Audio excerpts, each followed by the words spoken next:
रोहन जी पंचकुला से। राधे राधे। राधा वल्लभ शेयरविंश महाराज जी, आपके चरणों में कोटि कोटि प्रणाम। महाराज जी, मैं आपसे यूट्यूब के माध्यम से पिछले 2 साल से जुड़ा हूँ। आपके दिए मार्ग पर चलने से मुझ में काफी बदलाव आए हैं और बुरी आदतें भी छूट गई हैं। परंतु महाराज जी, रस इंद्रिय को नियंत्रित रखना आज भी बहुत मुश्किल हो रहा है। सब पकवान खा लिए हैं पर फिर भी ऐसा लगता है कि एक और बार हाँ, कुछ दिन ऐसा इसे तृष्णा कहते हैं। केवल रसेंद्री की नहीं, जनेन्द्री की भी, नेत्रेंद्री की भी, श्रवणेन्द्री की। मनाखष्टान इंद्रियाणी प्रकृति स्थान कर सती। मन 5 ज्ञानेंद्रियों के साथ विषय भोगों की तृष्णा में ये भटकता ही रहता है। हाँ, किसी किसी में एक एक की ज़्यादा प्रधानता हो जाए। जैसे कोई जनेन्द्रीय विषय काम भोगने में बहुत रुचि रखता है, कोई खाने में बहुत रुचि रखता है, कोई देखने में रुचि रखता है, कोई सुनने में रुचि रखता है। इस तरह की अलग अलग रुचियाँ प्रधान होती, पर होती पांचों हैं। और शब्द, स्पर्श, रूप, रस, गंध, ये प्रकृति के भोगने में मन को बहुत अच्छा लगता है, लेकिन कहीं उसको तृप्ति नहीं मिलती, इसलिए भटकता रहता है। इसको तृप्ति मिलेगी श्री भगवान में। आज तक कभी तृप्ति नहीं मिली। पहली बार थोड़ी जन्मे हो, बहुत बार जन्म हो चुका है। अब हम पहली बार थोड़ी ये बात है, बहुत जन्मों से बात है। इसी को मिटाने के लिए हमें मनुष्य जन्म मिला है। साधन धाम मोक्ष कर द्वारा, इन्हीं बंधन से मुक्त होना है। तुम थोड़ी खाते हो, रसेंद्री उसका स्वाद लेती है, और तुम रसेंद्री से बहुत अलग हो। तुम सच्चिदानंद स्वरूप हो, और रसेंद्री प्रकृति की है।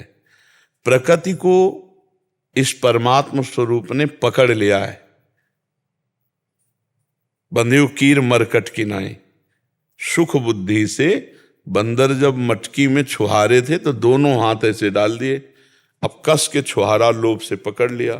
अब मटकी उसको पकड़े है, ऐसा उसको भ्रम हो गया।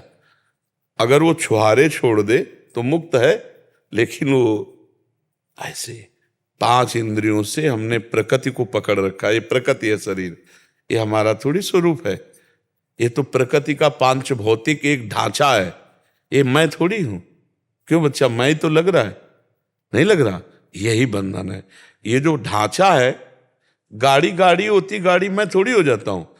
पर गाड़ी में तन्मयता हो जाए तो मैं का बोध होने लगता है। जैसे किसी से कहे ए रिक्शा, वो खड़ा हो जाएगा जी, तो बोला तू रिक्शा है क्या?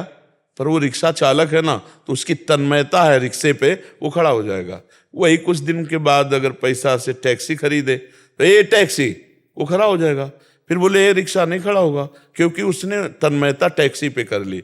ऐसे ही हम जिस शरीर में जाते हैं, ये हमारी गाड़ी है, हम इसको मैं मान लेते हैं, तो हम कहलाते हैं जीव। नहीं, हम परमात्मा स्वरूप हैं। शरीर के कारण ही जीव कहलाया, देहाभिमान होने के कारण जीव कहलाता है। तो अगर ज्ञान हो जाए बच्चा, तो इन इंद्रियों पर फिर काबू करने में सरलता हो जाए। इसीलिए अज्ञान मिटाने के लिए सत्संग सुनो, नाम जप करो, और दूसरों की सेवा की भावना रखो। अगर अच्छे अच्छे स्वाद वाली वस्तु हटानी है, तो जिस चीज में प्रियता हो उसको दूसरों को पवा दो, तो अपने आप अपनी आसक्ति खत्म हो जाएगी। कोई इच्छा, मतलब आपको सच्ची बताएं, कोई इच्छा नहीं, न जीने की, न मरने की, न खाने की, न पीने की, कोई। मतलब जैसे होता ना कि कुछ तो कुछ नहीं, शून्य अंदर। अब क्षेत्र दूसरा इच्छा का है। प्रिया जी को आज क्या भोग लगा है, आज प्रिया जी को क्या पहनाना है, आज कौन सा प्रसंग प्रभु को सुनाना है, आज ऐसा। ये अगर इच्छा उत्पन्न होगी ना, तो श्री जी को आज इस रंग की, राधा बाबा को थोड़ा बर्फी मीठा प्रिय था। तो एक दिन भाई जी हनुमान प्रसाद पोद्दार जी से पूछा, ब्रह्म बोध होने के बाद भी इच्छा, तो क्या अभी बोध में कुछ कमी रह गई क्या? इच्छा क्यों रहती? मीठा जैसे देखो तो मीठा पाने, तो उन्होंने कहा इस शरीर की मांग है, इसका ब्रह्म बोध से। अब जैसे लघु शंका लगी, तो अब इच्छा होगी ना लघु शंका जाने की, और उसमें कहते ब्रह्म बोध है, तो जो शरीर की आवश्यकता है। अब जैसे भूख लगी, सामने भोजन आ जाएगा, तो उसमें जो हमें प्रिय रहा है, पहला हाथ उसी में जाएगा स्वभाववश, चाहे जितना सिद्ध हुआ हो। जैसे कोई सिद्ध पुरुष हुआ और वो पहले साधन काल में गाली देता रहा है, गाली देने का, तो सिद्ध पुरुष होने के बाद वो गाली देगा, उसमें कोई फर्क नहीं पड़ता। ये बाहरी व्यवहार है। तो हम क्या करें, जैसे हमारे अंदर मीठा या भोजन की बहुत प्रिय रुचि, तो पहली बात तुम ठाकुर जी को भोग लगावें, और दूसरी बात किसी भूखे को पवाने की कोशिश करें तो हमारी वासना नष्ट हो जाएगी। जो अधिक प्रिय हो उसे कम पाए और दूसरों को पवा दे, तो इससे ज्यादा लाभ मिलेगा। आपको जो अच्छा प्रिय लगे भोजन, वो भोजन किसी भूखे को रोड में जो ऐसा बैठा हो उसे पवाओ, फिर देखो आपके ऊपर कैसा प्रभाव पड़ता है। एक दिन आप अच्छा अच्छा भोजन पाओ और एक दिन अपने हिस्से का भोजन किसी भूखे को पवा दो, फिर देखो दोनों में अंतरा क्या होता है।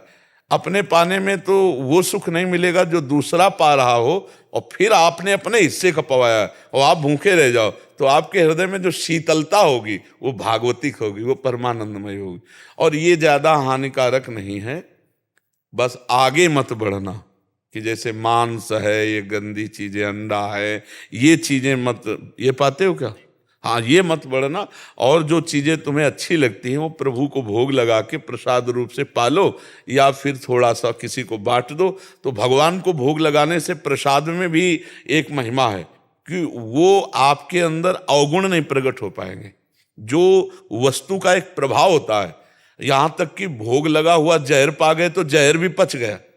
जैसे किसी कारण से भक्त को भगवान के भोग में मिला करके, और उनको, जैसे मीरा जी को नहीं दिया कि चरणामृत गिरधर का बाल बांका नहीं हुआ, भगवान को अगर भोग लगा दिया जाए और अच्छे अच्छे पदार्थ जो पाने की इच्छा है पहले प्रभु को पवाया जाए और फिर पाया जाए, तो प्रसादे सर्व दुखा नाम हानिरस्य उपजाते, वो सारे दुखों का नाश करने वाला बन जाएगा और आप जितेंद्री भी हो जाएंगे। ये पक्की बात है। प्रसाद पाओ और नाम जप करो, और ये ध्यान रखो कि शरीर नाशवान है और मैं अविनाशी हूं। शरीर छूटेगा, आज नहीं तो कल। पक्का है ना ये बात? दिमाग में पक्का है ना? हाँ, तो आप शरीर नहीं, बस इतना ध्यान रखो, शरीर आप नहीं, ये आपकी गाड़ी है। जीवन यात्रा के लिए ये हमको गाड़ी मिली। जैसे पैसे के अनुसार गाड़ी नहीं होती, ऐसे देखो, अलग अलग देखो। कोई बहुत विवेकवान, बुद्धिमान, बहुत सुंदर, स्वस्थ, ऐसे कोई कम बुद्धि वाला, कोई अंग विहीन। ये गाड़ी है, जैसा पुण्य है वैसी गाड़ी मिली आपको। नहीं तो सब कोई चाहता है कि हम, लेकिन वो मिलेगा पुण्य के अनुसार। अब पीछे का पुण्य रहा, अब नया पाप कर रहा है, अब वो गाड़ी भी ध्वंस हो जाएगी, नहीं, सब चकनाचूर हो जाएगी। इतना दिव्य मानव शरीर भगवत प्राप्ति के लिए पाप कर्म करोगे तो नष्ट हो जाएगा, अकाल मृत्यु भी हो सकती है। इसलिए तुम्हारा कोई विशेष इसमें चिंतन का विषय नहीं, बस उसे भगवान को लगा करके और नाम जप जरूर करो। बच्चा साधक आए थे, वो गृहस्थ में रहते थे, कह रहे लहसुन प्याज, क्योंकि वैष्णव पद्धति में भोग नहीं लगाया जाता, तो कह रहे लहसुन प्याज छोड़ तो दिया 1 साल में, बट जो प्याज की याद आती है ना, मतलब वो क्रिच क्रिच वो सलाद में जैसा होता था। भगवान की याद नहीं आती, प्याज की। कह रहे मतलब वो याद भूलती नहीं है यार। अगर प्याज यहाँ काटा जाए तो दुर्गंध हो जाएगी, नहीं हो जाएगा? वो कहते हैं कि क्या बात है, मतलब छोड़ तो दिया, बट वो जब उसकी याद आती है ना, मतलब सारा बिरह सता। एक बार प्याज के खेत में ले जाए उसको, और प्याज मन दो मन करके कि अब इसी को खा, इसी को देख।